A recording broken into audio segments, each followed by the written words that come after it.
नमस्कार, मैं जितेंद्र चतुर्वेदी। 10 जनपद पर हलचल बहुत बढ़ गई है और उसकी सीधी सी वजह यह है कि सोनिया गांधी पर बड़ी कार्रवाई की तैयारी चल रही है, जिसने पूरी कांग्रेस को हिलाकर रख दिया है। क्योंकि ये आजाद भारत के इतिहास में पहली बार होगा जब गांधी परिवार पर और खास तौर से सोनिया गांधी पर इस तरह का शिकंजा कसा जा रहा हो। तो जाहिर सी बात है कि पूरा जो इकोसिस्टम है और पार्टी है वो हिली हुई है। सवाल यह है कि आखिर में कौन सा ऐसा मामला है। तो नेशनल हेराल्ड की तरफ मत जाइएगा, वो तो है ही है और उस पर 12 दिसंबर को सुनवाई होनी है और ये माना जा रहा है कि उसमें भी कुछ कुछ कार्रवाई हो सकती है। और उसकी एक वजह यह भी है कि उधर तो वो मामला है और दूसरी तरफ यहाँ अगर आप देखें तो दिल्ली पुलिस की जो इकोनॉमिक विंग है उसने भी मामला दर्ज कर रखा है। तो इस वजह से वहां तो एक संभावना है, लेकिन जो उससे बड़ी बात हुई है जिसने इन सब लोगों को हिला के रखा है वो मामला दरअसल नागरिकता का है। वही मसला जो राहुल गांधी का भी पीछा कर रहा है। देखिए, उनके भी मामले में 5 तारीख को सुनवाई हुई रायबरेली में, 12 को तारीख दी गई है, दूसरी 12 दिसंबर को वो होगी। बड़ी चीज ये है कि ये जो नागरिकता वाला मसला है ये एक बार फिर आप कहें कि सोनिया गांधी के पीछे आकर खड़ा हो गया है, जो उनकी मुसीबत बढ़ा सकता है। अब ये उनकी नागरिकता का क्या मसला है, ये जो किस्सा है वही कांग्रेस को परेशान कर रहा है। क्योंकि ये नागरिकता ही है जिसने सोनिया गांधी को प्रधानमंत्री नहीं बनने दिया। अगर सुब्रमण्यम स्वामी की माने तो अब आप उनका नाम यानी स्वामी का नाम सुनकर नाराज मत होइएगा। आजकल स्वामी कुछ बहके बहके से हो गए हैं और ये स्वामी का स्वभाव भी है। जब उनके मन के लिहाज का नहीं होता है तो वो एक तरह से कहा जाए कि आपा खो बैठते हैं। इसी तरह से वो वाजपेयी जी के ऊपर भी भड़के रहते थे और ना मालूम क्या क्या उन्होंने वाजपेयी जी को लेकर कहा। तो खैर, वो उनके स्वभाव का हिस्सा है, उसको अगर हम अलग कर दें तो जो सोनिया गांधी के पीएम बनने की मुहिम थी उस मुहिम पर बड़ा ब्रेक लगाया था स्वामी ने। और यही नहीं, वो देखिए नेशनल हेराल्ड वाला मसला भी वो परस्यू कर रहे हैं, लेकिन उनका अपना प्रधानमंत्री से एक अलग किस्म का बैर है जिसको वो निभा रहे हैं, तो उसमें वो तमाम तरह के आरोप लगा रहे हैं। तो खैर, मैं उन आरोपों पर नहीं जा रहा हूं और ना स्वामी के वो जो उनका अपना नाराजगी और नाराजगी की वजह से जो उनका बयान है उस पर जा रहा हूं।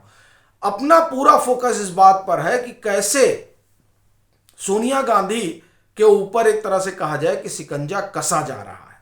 अब ये नागरिकता का जो किस्सा है वो स्वामी कई बार बता चुके हैं, उसको बताने की जरूरत नहीं है। अभी ये मामला क्यों उठा? देखिए, अभी हुआ क्या कि पीछे एक खबर आई थी और ये ज्यादा पुरानी बात नहीं है, तो 4 महीना हुआ होगा।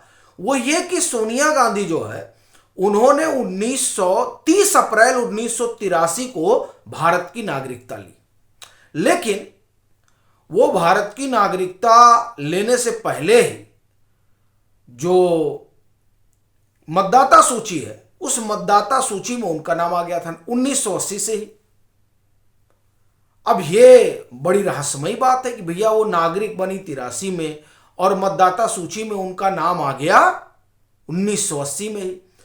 ये जब सूचना आई थी बाहर तो हड़कंप मच गया था कि ऐसा कैसे हो सकता है। आखिर में ये जो प्रक्रिया हुई इस प्रक्रिया में कैसे जो है इस तरह की अनियमितता हुई। तो अब इस अनियमितता की एक तरह से कहा जाए कि जांच होनी चाहिए। सबसे बड़ी चीज तो यह है। तो हुआ यह कि पिटीशन पड़ी सितंबर 2025 में कि सोनिया गांधी के खिलाफ जो है मामला दर्ज होना चाहिए, क्योंकि ये तो एक तरह से धोखाधड़ी वाला मसला हो जाएगा ना। तो कोर्ट में मामला पहुंचा, कोर्ट ने याचिका खारिज कर दी। अब रिवीजन पिटीशन पड़ी है और उस रिवीजन पिटीशन में आप एक तरह से कहें कि जो ये आधार बनाया गया था याचिका का उसमें 3-4 चीजों को रेखांकित किया गया था। पहला ये कि जब ये 83 में नागरिक ही बनी तो 80 में इनका मतदाता सूची में कैसे नाम आ गया। पहला तो बड़ी बात यही है। दूसरा, अब अगर नाम आया तो दस्तावेज कौन से साझा किए गए थे वो दस्तावेज सामने आने चाहिए। और तीसरा, जो बड़ी बात है कि क्या फर्जी दस्तावेजों का सहारा लिया गया था। ये देखिए, ये बड़ा डेलिकेटेड मुद्दा है, बहुत बहुत नाजुक पहलू है ये। और अब आप देखिए तो राहुल गांधी और सोनिया गांधी दोनों ही एक तरह से कहा जाए कि गंभीर आरोप में फंस गए। और ये कांग्रेस के लिए बड़ी चुनौतीपूर्ण स्थिति है, क्योंकि उनके दोनों नेता जो है नागरिकता वाले मसले में झूल रहे हैं। भाई, राहुल गांधी की जो नागरिकता वाला मसला है उसमें रायबरेली कोर्ट में तमाम चीजें रखी गई और वहां पर तो राहुल गांधी के ऊपर बेनामी कंपनी का भी आरोप वगैरह लगा है। लेकिन मेन मुद्दा यह है कि नागरिकता वाले मसले में राहुल गांधी और सोनिया गांधी दोनों फंसे हुए हैं। और सोनिया गांधी का तो भाई नागरिकता इन्होंने ले ली, लेकिन फिर ये जो है कैसे 1980 में इनका नाम मतदाता सूची में आ गया। और इसके जरिए एक तरह से कहा जाए कि एक और मोमेंटम तैयार करने की कोशिश हो रही है, वो ये कि ये जो एसआईआर है, एसआईआर का एक तरह से कांग्रेस विरोध कर रही है।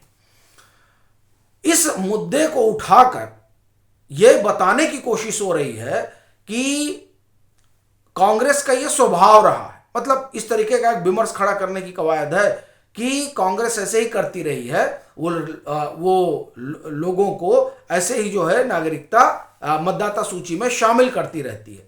और उसका उदाहरण एक तरह से आप कहें कि सोनिया गांधी को आगे रखकर भाजपा देना चाहती है कि देखिए कैसे सोनिया गांधी को इन लोगों ने जो है नागरिक बना दिया था, माफ करिए मतदाता सूची में इनका नाम डाल दिया था, जबकि नागरिक को 83 में हुई।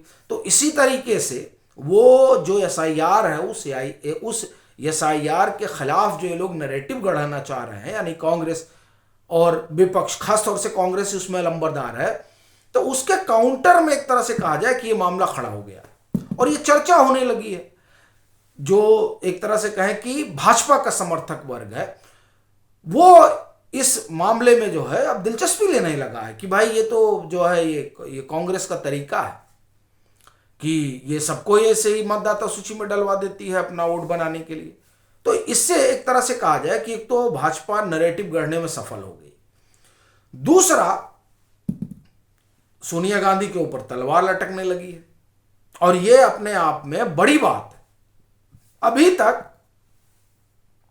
सोनिया गांधी, मतलब मैं ये कहूं कि नरेंद्र मोदी के आने से पहले तक कोई सोच नहीं सकता था कि सोनिया गांधी भी बेल पर होंगी या प्रथम परिवार बेल पर होगा, ये कौन सोचता था। लेकिन अभी देखिए किस तरह से कार्रवाई हो रही है। नेशनल हेराल्ड मामले में क्रिमिनल कॉन्स्पिरेसी का आरोप लगा है, बहुत बड़ी घटना है, बहुत बड़ी बात है। फिर आप देखिए कि ईडी जो है पूरा पीछे लगी हुई है और जॉर्ज सोरोस वाला इसी तरह से मामला आया था जो उठा था और जिसमें सोनिया गांधी को घेरा गया था।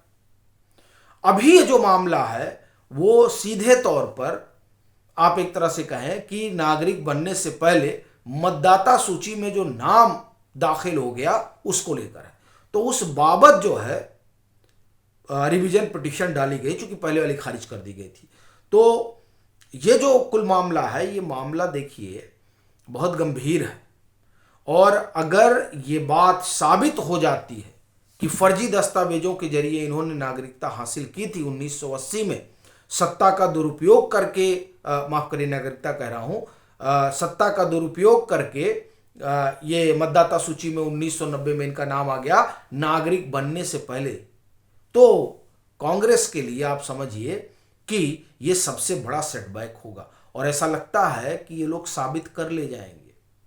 तो इसलिए कांग्रेस के लिए संकट बढ़ने वाला है। यही कारण है कि वहां हलचल मची हुई है।